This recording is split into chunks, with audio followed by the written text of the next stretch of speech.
जय श्री कृष्णा। आप सबका हमारे YouTube चैनल लड्डू दीवानी पर बहुत बहुत स्वागत है। आज हम सुनेंगे वृंदावन के एक ब्राह्मण की सत्य कथा। वृंदावन में एक गरीब ब्राह्मण रहता था। वह बांके बिहारी से असीम प्यार करता था। वह बांके बिहारी का इतना दीवाना था कि सुबह शाम जब तक वह मंदिर न जाए उसे किसी भी काम में मन नहीं लगता था। मंदिर में जब भी भंडारा होता वह मुख्य रूप से भाग लेता। एक दिन ब्राह्मण की बेटी की शादी तय हो गई और जिस दिन ब्राह्मण की बेटी की शादी तय हुई उसी दिन ब्राह्मण की बांके बिहारी के मंदिर में भी ड्यूटी लग गई। ब्राह्मण परेशान हो गया कि वह करे तो क्या करे। बेटी की शादी भी जरूरी है और बांके बिहारी जी की आज्ञा भी ठुकरा नहीं सकता। ब्राह्मण ने सोचा कि अगर यह बात वह अपनी पत्नी से बताएगा तो उसकी पत्नी नाराज हो जाएगी।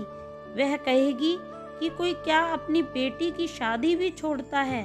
एक दिन अगर तुम भंडारे में नहीं जाओगे तो भंडारा रुक नहीं जाएगा, कोई और संभाल लेगा, लेकिन बेटी की शादी दोबारा नहीं होगी। ब्राह्मण परेशान हो गया था।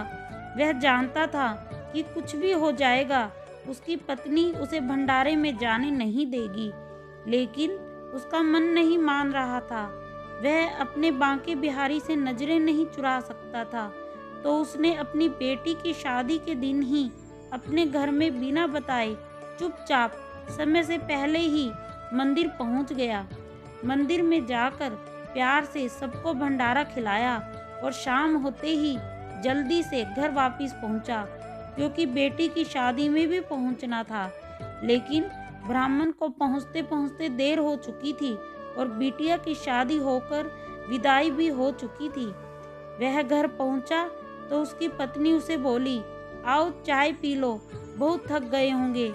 सोचने लगा कि घर वाले कोई भी उसे डांट नहीं रहा और ना ही परिवार के कोई भी सदस्य उसे कोई सवाल कर रहा है कि वह शादी में नहीं था। फिर भी पत्नी उसे प्यार से बात कर रही थी। ब्राह्मण ने सोचा, छोड़ो, जो हो गया सो हो गया, सब प्रभु की इच्छा है। पत्नी अगर प्यार से बात कर रही है इससे अच्छी बात क्या है। कुछ दिनों के बाद बेटी की शादी में जो फोटोग्राफी हुई थी, फोटोग्राफर शादी का एल्बम घर पर दे गया। ब्राह्मण ने सोचा कि शादी में तो मैं नहीं था, चलो एल्बम ही देख लेता हूँ बेटी की शादी कैसी हुई थी। मगर यह क्या, वह तो देख रहा है इस शादी में हर जगह उसकी भी तस्वीर है। ब्राह्मण फूट फूट कर रोने लगा और बांके बिहारी जी को मन ही मन याद करने लगा और कहने लगा, प्रभु तेरी यह कैसी कृपा है।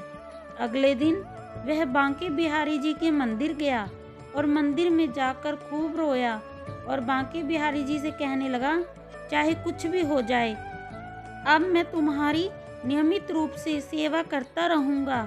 मैं मान गया कि जो भी आपकी भक्ति करता है उसे आप कभी भी अकेला नहीं छोड़ते, बल्कि हर जगह खड़े हो जाते हैं। इसलिए मित्रों, हमें भी चाहिए कि हम भी ऐसा ही दृढ़ प्यार और भरोसा अपने भगवान और गुरु पर रखें। भगवान हमें कभी भी गलत नहीं करने देते। जय श्री राधे, जय श्री राधे, जय श्री राधे।